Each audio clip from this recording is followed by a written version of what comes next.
there were a couple songs I put up and I was like, this was going to be on the record, but it's not. So you guys can stream it and enjoy it. And then so many people would say, I want this. This should be on the record. So I actually changed my mind on one of the tracks, which I never would have anticipated happening. So this dialogue is a new thing for me. Hello and welcome once again to Earfuel. As always, I am Joel Freemark. You can follow me on Twitter at @TheDailyGuru and @GetEarfuel. What you just heard at the top was part of my conversation with the always wonderful Anya Marina. We'll get to that interview after we take a quick look, though, at a brand new album that I really, really dig. The album I want to focus on today is the new release from Julia Holter, and it's called Have You in My Wilderness. Now, if you're unaware of Julia, this is her fourth solo record in as many years, and all three of her previous albums are well worth checking out as well. I reviewed one a long, long time ago. I think it was 2011. I reviewed her album Tragedy over at youtube.com/thedailyguru, so feel free to go punch that up and get more information there. Now, this one, however, it takes a very good but sharp turn from those other albums, as it's far more atmospheric and it's almost ethereal on some levels. I could never get away from that word while I was listening to this through and through. Let me get this out of the way, though. This album was made for big stereos in quiet rooms. That's not to say your headphones won't do the trick or you're going to get some inferior experience with headphones on, but when you let this one loose where it can like bounce off of the walls and really take up all that space, man, it is good stuff and it really gives it a whole different experience. The first track, it's called Feel You, is a really cool way to open things up. It's got this almost Yoshimi-era Flaming Lips, quirky bounce underneath, and my brain kept telling me, hey, this also has a Beck feel and sound to it as well. All in a good way. It's not like she's copying, but you can kind of hear those influences playing there. But the sound that she gets there is almost impossibly unique, and even though this vocal wasn't one of my favorites on the album, the small things like the bells in the background really make the music here more than worth the listen. It is a great introduction to things. Once you get past that song, the bottom kind of drops out on this record in a good way, and the moods get really thick and deep. Tracks like Lucette Stranded on the Island completely surround you to an almost hypnotic level, and How Long, the song How Long, has this still feel to it. It was made for bitter winter afternoons, when the wind is just biting your face and your headphones are kind of your only solace. This song is going to play so well in that situation. I'm looking forward to it. In contrast, the song Silhouette is so damn summery and bright. You can feel the sunlight hitting you in an open field, and yes, just as enjoyable as the darker moments. For me, though, this album really started to flow and take shape in the second half, with Night Song covering you like a warm blanket, and the songs all fall seamlessly into the next, with the highlight for me being Betsy on the Roof. I know I'm giving a lot of encapsulating language, but that's really what this album feels like. You get drawn in and you don't want to leave. But getting back to Betsy on the Roof, I really felt like the album should have ended after that song. It was just, when you hear a song and it's the ideal closer, this was that on this album. And the last two songs that are after it, while they're good, I don't know, it just didn't sit right with me. I felt like it just should have ended after that track, but whatever. There are tons of influences at play throughout the whole record. You can hear inspiration from the Beatles, Pink Floyd, trip hop. It's all over the place, but it manages to work for her at every turn. The vocals are unquestionably the star of the record, but man, the music is so good. And to tell you the truth, this is one of the rare occasions that I listened to an album streaming on the web, and as soon as it was done, I immediately went and bought myself a copy. I was that taken by it. The bottom line is this album makes for very, very happy ears, as it settles in wonderfully and it explores such a wide range of tempos and moods, but the feeling your ears get is never disturbed. The sounds around it will change and the pace will change, but your ears are just always happy. It is quite rare that someone can pull it off, and it's very difficult to do. So kudos to Julia on this new musical approach. She is heading out on tour and is no doubt worth the ticket. So the other week, I sat down with Anya Marina, and we discussed everything from crowdfunding albums to music documentaries to how people interpret a song to, well, I don't want to ruin it, but there were many laughs had.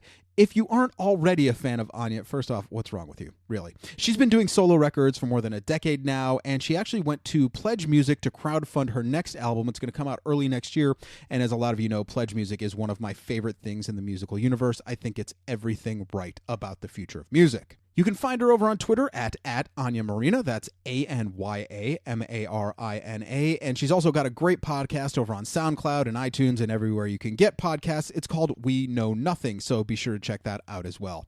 So sit back, relax, and we'll let the magic of technology take us to this fantastic conversation that we had the other week. Congratulations. Thank you. It's really fun. So, the chaos of moving and getting the website moved over. And so now we're back into the rhythm. Every week from now on. It's every other week because on fuck right. You, I Joel. mean, seriously, just get with the program. No, because I'm putting the podcast out on the weeks opposite of when I'm on the radio. Okay, I like that. Yeah, but no, it's Get doing married, all that. take over the get world. married, do that. Move, get the videos back Get the online. RSS feed. It's been a nerdy few months for me. So, but you spend a lot of time in the digital space in very interesting places because you're running your new album on Pledge Music. That's true. I've never done any kind of crowdsourcing thing before. I was heavily against it, but I needed the money. No. Sure. It's why people crowdsource. It's because you're like, I don't have $23,000 to go record this. How did you know? I think I have so far spent 25. Really? It's insane. Yeah. Because the funny thing is, people don't spend money on music. They don't want to pay for records.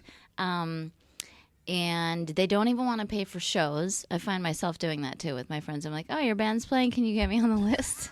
And then if you're a session musician, all of a sudden that theory gets flipped and you're like, well, I'm worth at least $250 for a half an hour show. Of course. So, and then you feel guilty as the employer, the songwriter, the singer. You feel guilty asking anyone to play with you for less than $50 is really bottom of the barrel for like a gig in the Village or something. Sure. But often I'll play a show and they offer you almost nothing. A couple beers. Yeah, they're like, aren't you just doing this for fun? Right. And for your artistic endeavor? And then you're like, yeah, but I'm hiring 3 guys that each want to make $200. Right. So then, have you? Pledge music. Yeah, no. Have you liked the Pledge experience so far? I have, yeah, because it's organized. Although I've been remiss the last 2 weeks. I have not even posted an update. You're supposed to do 1 update a week, otherwise you lose your fans. But it makes them angry. Yeah, it's so cool because you amass a whole bunch, like a library of videos and all these little B-sides. And I have a head full of stories anyway, so it's kind of fun to sit down and write an email and be like, okay, let's post the demo of this song. Sure. It's going to be on the album and give it away and then, see what people think. There are a couple songs I put up and I was like, this was going to be on the record, but it's not, so you guys can stream it and enjoy it. And then so many people would say, I want this. This should be on the record. So I actually changed my mind on one of the tracks, which I never would have anticipated happening. So this dialogue is a new thing for me. Usually it was just myself, the record label, my manager making these decisions. But now I don't have a record label, and it's really just like, okay, let's make the fans the label. That's sort of the premise of Pledge Music, is like aggregate your fans. Is that a verb? It is now. Okay, and it works perfectly. And then have this back and forth, so that really they're like sponsoring you. They're sponsoring you as an artist, as a record, as as everything. So it's been cool. And do you feel better about this record because you've had kind of that fan, that early reaction, or because it's so different from kind of holing up in a studio and then 6 months later saying to everyone, here's the completed the project. Is it? Do you feel? Yeah, because I think when you make unilateral, you probably know this from being in a relationship that's serious. Making unilateral decisions has its ups and it has its downs. When you're just in a vacuum making decisions, like before you met your fiance, wife, whatever, girlfriend. I like all saying of them. Partner. Sure, it works. I'm from Portland. I'm from California. So in the Pacific Northwest, you hear partner constantly. We can use it. It's confusing. fine. I'll take it. Okay. I'll take it. So anyway, it's been qualified. Is it okay to say your fiance? Or That's perfectly fine. She is that. Okay, I wasn't sure how into your personal life we were getting, but It's we're gonna talk about anal. We know it now. So just wait for later. We'll just ease into the anal. Yeah. Oh my God, that's got to be the pull quote. So where were we? I forgot. Oh, unilateral decisions. Yeah. When I'm making those, it can take forever. I can overthink things, And they're not always the greatest decisions. Whereas when I bring in a team or I have like a few people that I really trust, it just takes the pressure off a little bit. I don't have to do what they say, but it does help to have somebody kind of like helping you navigate the ship. And for years and years, I've been single and I've been in this kind of captain's role in my career. Sure. So a lot of times I've looked back and thought, that was not a great decision. And I was so sure in the moment, like, no, I remember one thing in particular. I had my first real LP on a record label was called Slow and Steady Seduction Phase 2. Yeah. So the label at the time, Chop Shop, they wanted me to work with this mixer, Ken Andrews. He was in Failure and On, and he was a great mixer. He still is. No way I could ever afford him now.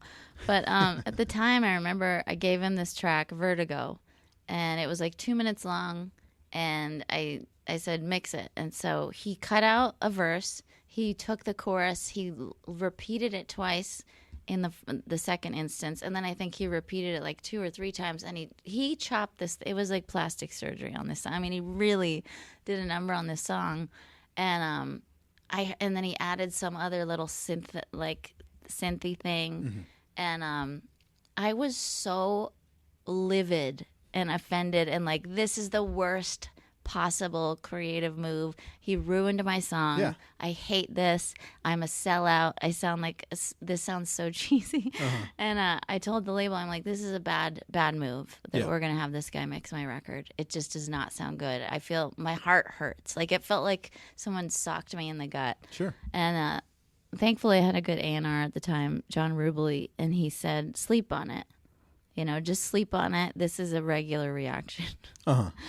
And I slept on it, and like I was literally sick about it for at least 3-4 days. I went back to it and just reopened the file, double clicked on it, and like listened. And I was like, this is fucking amazing. This is so good. It ended up being a really successful song. It ended up in a number of things, TV shows and whatnot. I love that song now. I wouldn't even ever want to listen to the demo of it before. So in instances like that, had I been left to my own devices, I would never have had the success or the joy of hearing like a kind of like a little piece of ear candy, which that song ended up being. So do you think that comes from, being a singer-songwriter where everything is kind of all on you, basically, so that whenever there's a collaborative part of it, it's just it's a little bit out of the norm? Yes, that's such a great point. It's true. I think if I were in a band, things would be different. I would have a whole different aesthetic from the get-go. But because I was in a band, my first thing was a band when I was like 20, I don't know, like I forget how old I was, but it was my first ever musical experience. And this band was like this kind of shoegazer. They're great. Andalusia, they were called in the Bay Area. Shoegazer-ish, like ride, slow dive, Cocktail Twinsy kind of band. So, of course, I appreciated those bands, but it wasn't my thing, really. It was very ethereal, and they asked me to write lyrics and sing and be the front woman. And I did, and I remember them commenting on some of the lyrics, and I was like, this is never gonna work. Like, I'm not changing lyrics for you guys. And they were like, we're a band, we're gonna split everything, like we want to weigh in. That never works. It never works. Never works. No, Gotta have a captain on the ship. Yeah, but it was fun, and I cut my teeth, and they did let me write my own lyrics, and they kind of stepped off. But after that experience kind of taught me that I guess I'm not that much of a team player. And I don't know, again, I don't know how bad that is necessarily. You see the idea, when bands go into it and they're like, everybody's going to have an equal say in it. It just doesn't work. Yeah. I mean, you have to have Mick Jagger. Sometimes Keith Richards will be there, but, Ron Wood is, he's just going to be a little backseat. Yeah. And it has to happen. I cannot think of a band, and I'm going to go ahead and say this so that people can tweet at me. I love it. And rip me apart. I cannot think of a band where everyone has that equal say. I mean, even Fugazi, where you have, Ian and Guy Picciotto, who are kind of equal. You have the rest of the band. I will challenge the listeners. Second person you mentioned, Guy Picciotto, he also produced that just goes to show you. Blonde Redhead's Melody of Certain Damaged Lemons record, which is my favorite Blonde Redhead. Oh, wow. He produced that. It's an insane record. But I will challenge everyone listening. Find me a band that everyone had an equal say. Not you two. Oh, God. Can anybody get in the room with Bono's ego? I mean, really. The only band I'm actually thinking of, maybe REM. Maybe REM before Bill Berry leaves the band. Maybe, but you still have Stipe, who is one of my heroes. Bill But Berry? Drummer. Was that his name? Oh. Yeah. Who was the other one? Because he lives in Portland. There's another. Mike Mills? No. Scott? There's no Scott. Unless, I don't know the name of the gentleman who replaced Bill Berry when he left the band. The drummer? Yeah. I'm not sure. Quite possible. Who was the guitar player? Mike Mills, and then you have Peter Buck.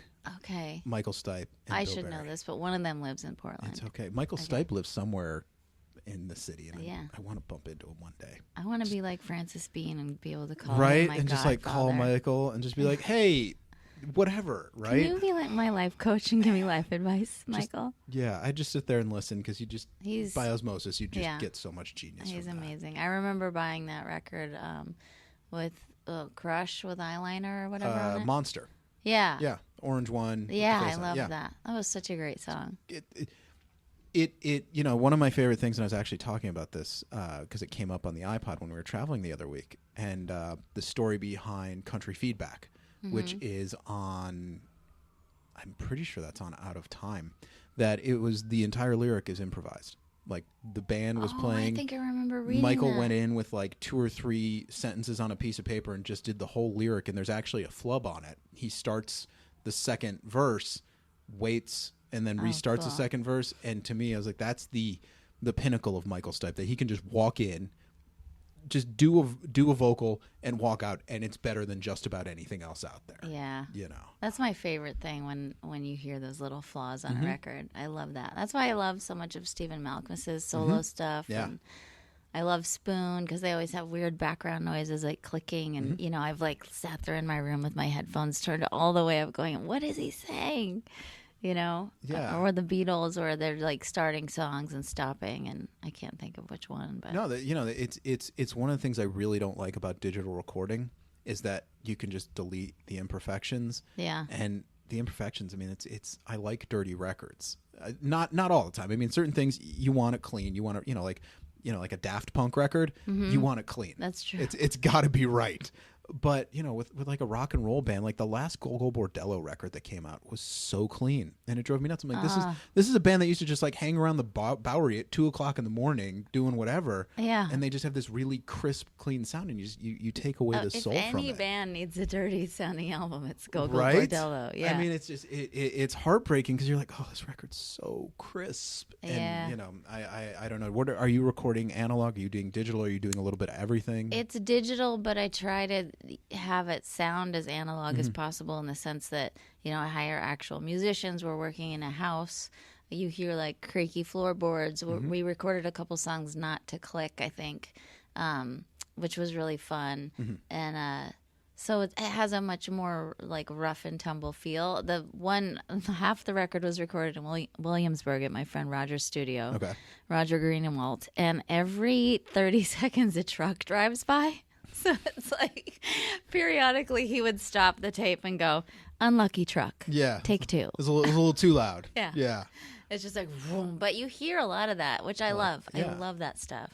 And I hate when, no offense to any engineer I've ever worked with, I hate when they think that they're doing me a favor, but they clean up all the breaths. Yeah. And I'm always like, put it back. Like I don't want the song to just start without it. I want you to hear the person going, I like Amos.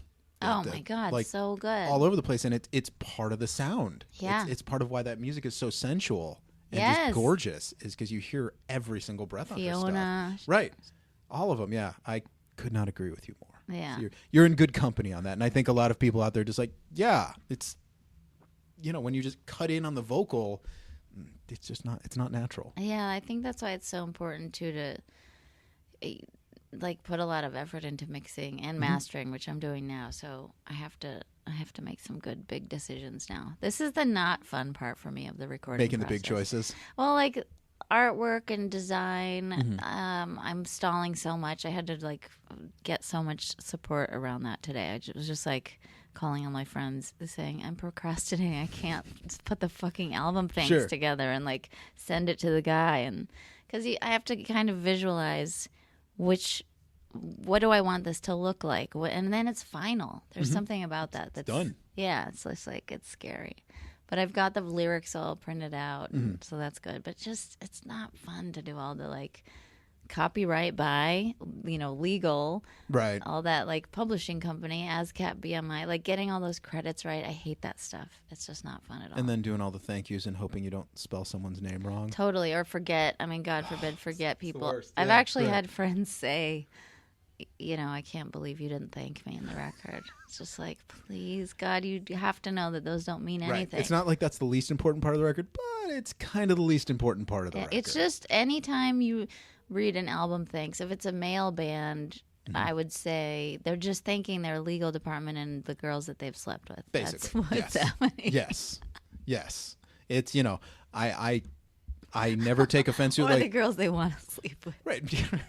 for next Oh, time. I can't believe you thanked me in that album. Oh, it's no big deal. No big deal. Can we stay with you next time we're in Right. Tucson? Exactly. They're just planting the seed to harvest later. It's all that's happening there.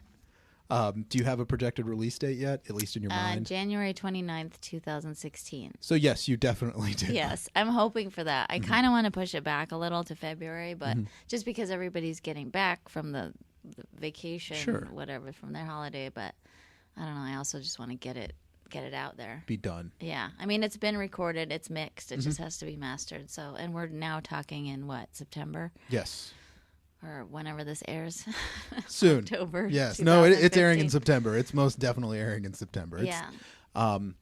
And are you going to do just digital? Are you going to do physical releases for it? We're going to do physical. Yeah. I don't have a CD player in my home, but I'm going to make those CDs for people who do. Okay. Yeah. I think it's cool. I like holding on to something. I remember seeing Jack White at one of his last White Stripe shows with Meg at the Old Tower Records in LA on Sunset, where they converted it to Achy Thump Records. And he did this whole monologue about how important it was to support bands and to actually buy physical copies of stuff. It was great. I was moved. I remember like having goosebumps. I'm huge on that. I mean, I'm not into. I had a conversation with someone the other day. I'm not into buying air. Yeah. Because that's all an artist is doing is like here's it. I want to hold it. I want to look at the record. I've been so happy with the resurgence of vinyl. Granted, it sucks for my vinyl habit because all my records are more expensive now. But I like that new bands are putting out big art and they're getting into the gatefold and they're putting in cool liner notes and stuff like that. I'm all about physical media. You're making me think I should have my art guy do the same template but for vinyl because he's just doing this CD right now. I mean, here's the thing. I will have 5 people that will be psyched about vinyl. Right, and that is I have the to problem. press up at least 100. At least. Right? More like 3. Probably closer to that, but I mean, there's a couple more pressing plants. A new one is opening in Brooklyn right now. Okay. The name escapes me, but they just got a couple presses, and they're going to be doing it. So hopefully that means They also sell artisanal pickles and cheese. I'm sure, and mayonnaise. You got to get the And artisanal. mustache. Yes. It's Pomade. my poor neighborhood. But no, I mean, I'm trying to find places that will do small run vinyl also for some reissues I want to do. It's just, Reissues of what? some hardcore from Jersey from the mid and late 80s that, Of bands that you supported or liked? Yeah. Or were in? No. Okay. Not that I was in. But I got a hold of the cool. master tapes because some of them, they were only released on cassette and the mix is just horrible. Oh my God. And so I've been that's working with some friends of awesome. mine. We're remastering it and then we want to put it out. Did you see that movie about Anvil? Is that Yes. Yeah. What was it called? I think it was called the Anvil the something. movie. Yeah. I think it was called Anvil It was the movie. so sad. Yeah. That's been the cool thing about Netflix is that so many of these music docs are Yeah. getting out there. That a band called Death. Oh, I don't know that. They're I'm waiting for them to do one on Pulse. But just so many. That would be so good. It would be so bizarre. It needs to be a 3-part. at least because I think there are just so many people who want their say. Like, I got a story for you about Pulse. Oh yeah, I know. When I met you, Yeah, right. I said, I think that. Well, how did that go? I forgot. Because we found, through Cindy, through Dead Rock West, who have been guests on this as well. Right. When we were seeing them open for X, and we were talking about Cindy and Frank, and somehow it got back to probably Patrick. No, I think because I knew Cindy and Frank from San Diego. Okay, right. I There was we go. really close with them, Yeah. and I knew Frank when he was in the band with Gregory Page called. Oh, why can't I think of it? Anyway, they played the old sod all the time. It's the Something Brothers. It's gonna drive me Hatchet nuts. Brothers. Well, yeah. That's right. Was Yeah. it the Hatchet Brothers? I don't know. It was a pretty. It sounds grim, right to me. Grim Yeah, name. yeah. And that's when I was dating Steve, and I said, Yeah. I dated somebody that knew them. And you were like, who? And I said, Steve Boltz. And you're like, oh, my God, you must have some stories or something. Oh, Steve. Yeah. But no, I dig that there's so many, so many smaller bands and so many like obscure little bits. More people are getting turned on to it and seeing what has happened to some of these great bands. Like what happened with Anvil or Pentagram. I really want to watch that Stephen Merritt documentary. The guy from... Stephen Merritt. I will think of it. Red Cross. Yeah. Yeah. I haven't watched that, but it looks like a great film. I think you have to rent it on iTunes. They put out a new record, like 2 years ago, I think, and it was good. It was surprisingly good. I think it was either 2 or 3 years ago. The most recent Red Cross record. Awesome. I never get sick of memoirs or music docs or any kind of documentary. Yeah, actually. I can. I have so many music docs. Like I still haven't seen the final version of The Punk Singer. It's so good. I haven't. Just. Like, I have this huge queue of them, and I haven't gotten to that yet. Just watched Salad Days, which is about DC punk. Oh, yeah. It's really good. I think that was on Hulu. Shout out to Bad Hulu. Brains and Fugazi and everybody. All that, Minor Threat. Why did I think Bad Brains were in Hermosa Beach or Manhattan Beach, but they weren't, right? No. Bad Brains are DC. Okay, Hermosa where was Beach, Social you've got, Distortion? that's California. Okay. Hermosa Beach, you've got, that's Huntington, actually. It's Circle Jerks. And just wildly hardcore bands. Yeah. But I think it's cool. Like, and it's great to be able to tell my friends, like, hey, go check out this thing, or even on YouTube. Like people who are shooting these really small, super low budget stuff, and they're putting them there, or Vimeo, and you just get this really cool insight into bands you know nothing about. Totally. Did you see Montage of Heck? I did. Oh, you look upset, Joel. Joel. That was tough to watch.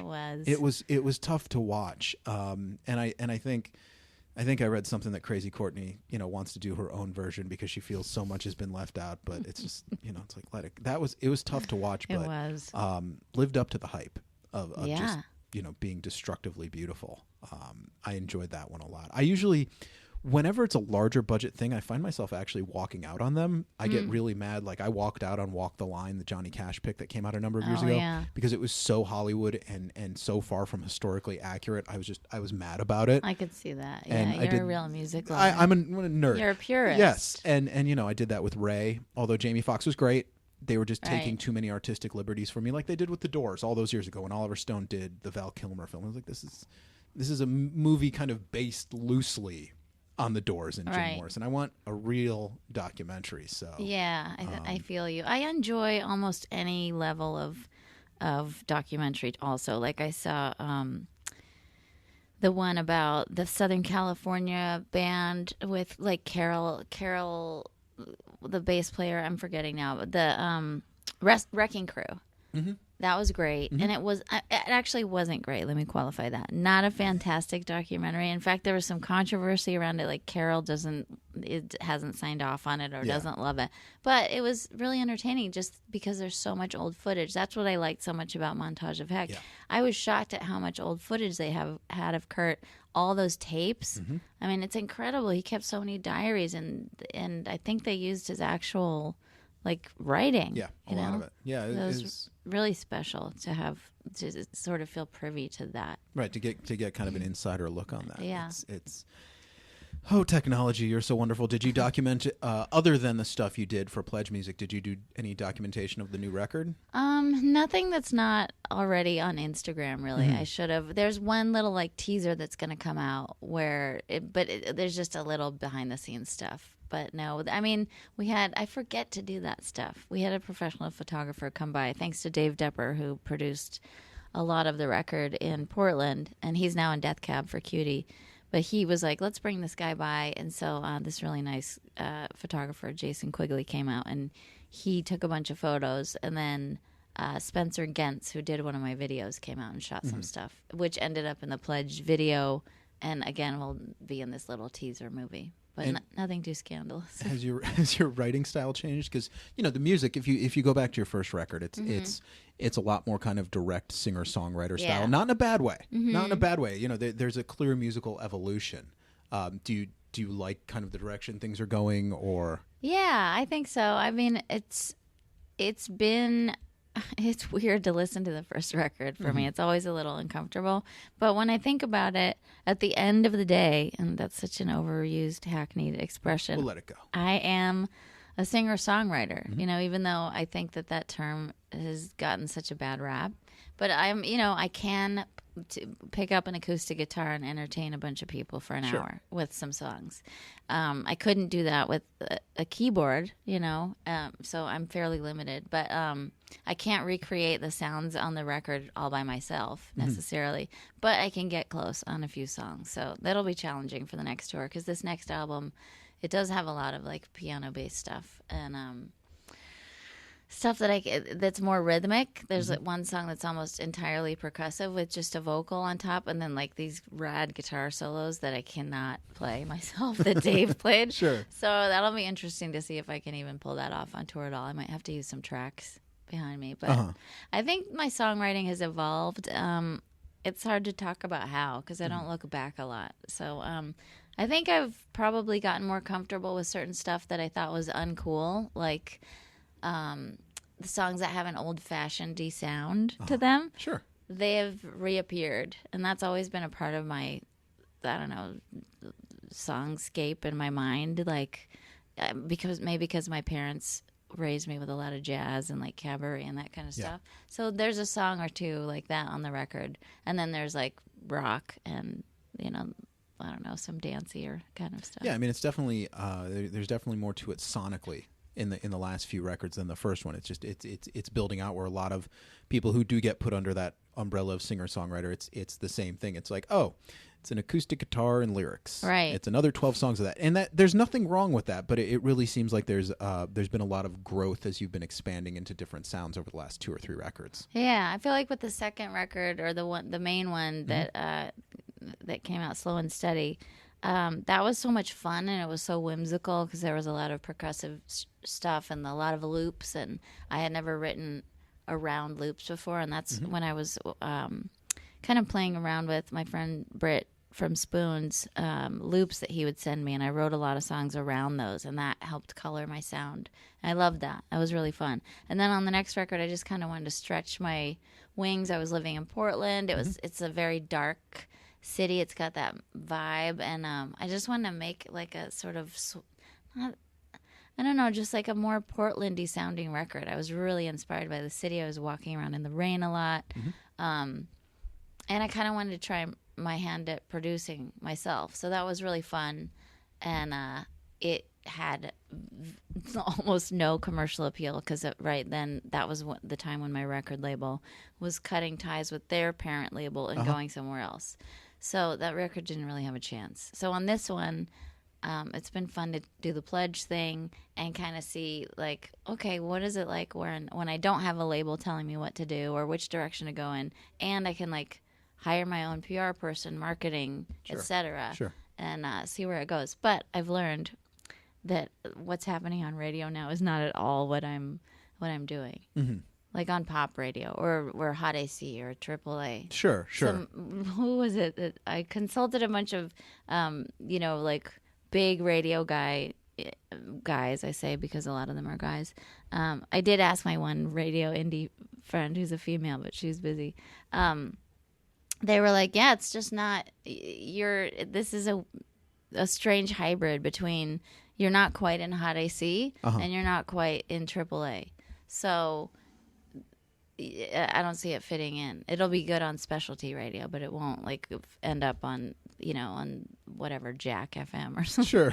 And I was like, well, why is that? And they go, there are too many guitars. It's confusing. And I was like, that's interesting. And then if you listen to the radio, there aren't a lot of guitars. No. And even if you go into top 40, it's not there.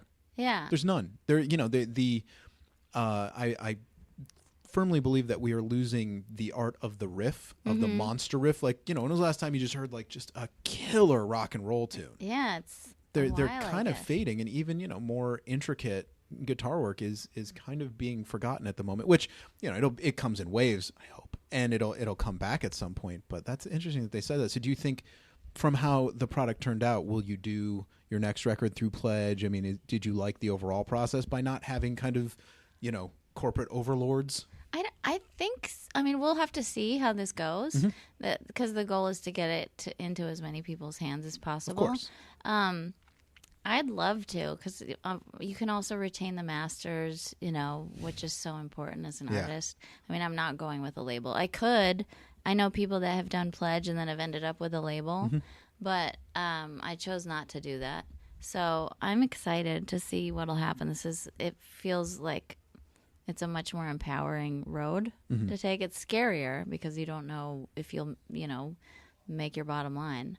But it's exciting, too. It's also been fun to be able to hire who I want. And I've gone with, like, hiring a third-party female who has been working my stuff to indie movies and things like that. And so the stakes are sort of, I don't know if the stakes are smaller, but maybe the things that I'm going for are smaller, but it feels more appropriate to where I am. And it's so much better than being like a small fish in a big pond and just not being able to get your phone calls answered or to really get any traction for your work. Yeah. I'd much rather hire, I guess it's more grassroots, Well, it's not that you're in a big pond anymore. It's your own pond. You define the pond. Right. It's going to, I have no idea what this is going to look like, but it'll be really fun. I'm excited. It's the best way to go about it, and you already know your fans are into it because they're responding already. That's true. Yeah, I know it's early still, but we'll see. They're good fans. It's funny because you don't really know how many people are actually listening. Like I do a podcast too, Sure. like you, and we solicit for emails and calls. It's an advice podcast. It's called We Know Nothing. So every week I'll say, send me your dating advice or life questions. No, we get no emails. My co-host would hate if if they knew I was saying that. But it's true. We get so few emails.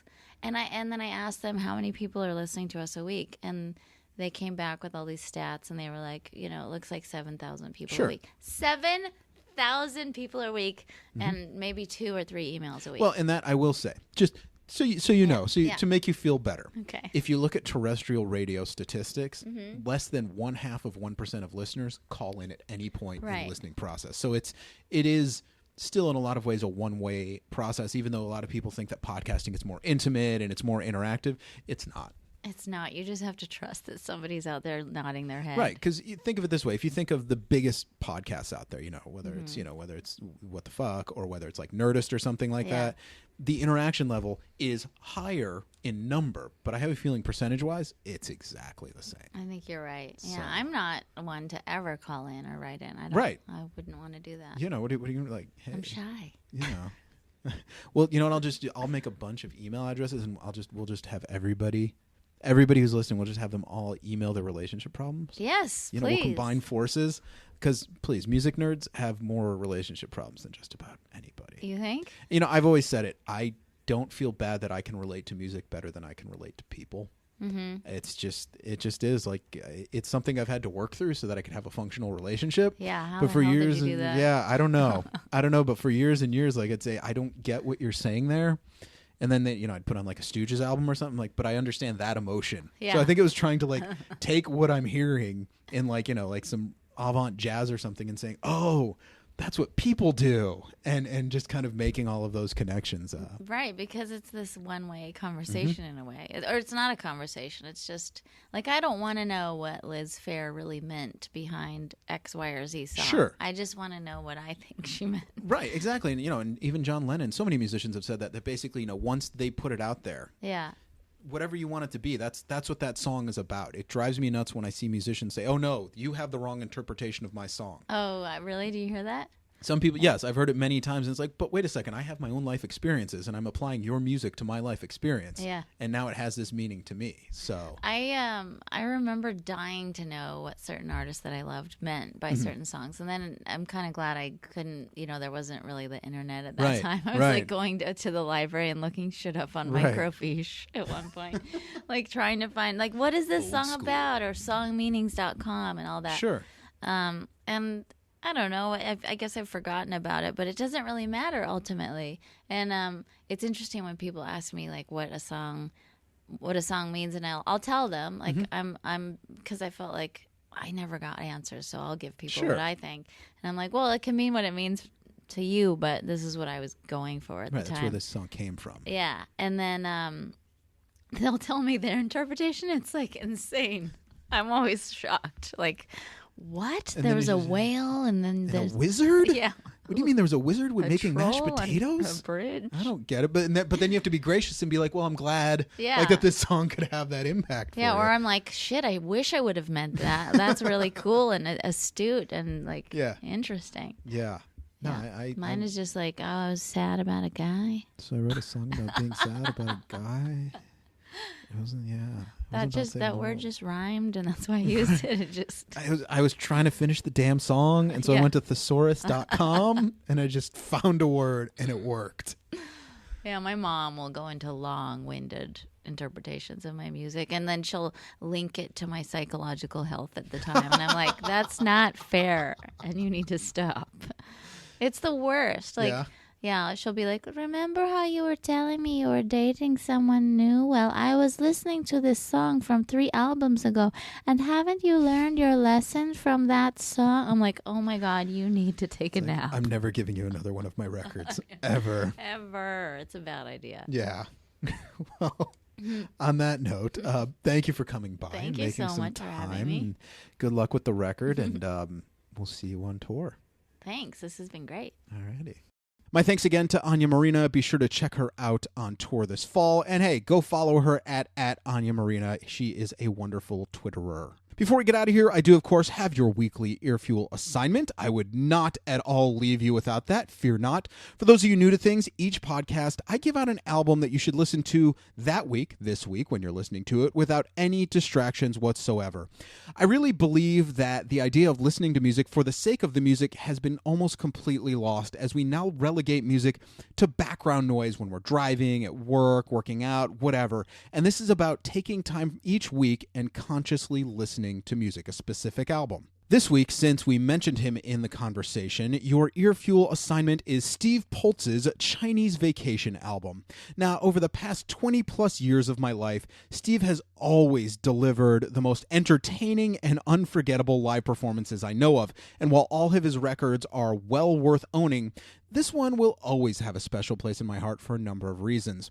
He blends the most heart-wrenchingly beautiful lyrics right alongside lines that will leave you in tears from laughing so hard, and he presents the full range of emotions across this album. From the darkly personal California to the outright perfect Lost Without You to a personal favorite, Stax. One of the greatest breakup songs ever. Steve is truly in top form on every song here. The music will have you hooked instantly, and the lyrics, they'll have you singing along in no time. They kind of demand that of you. If you're still not convinced, there is a track on this album called Give You Up for Lent. I mean, come on, how can you not want to hear that, right?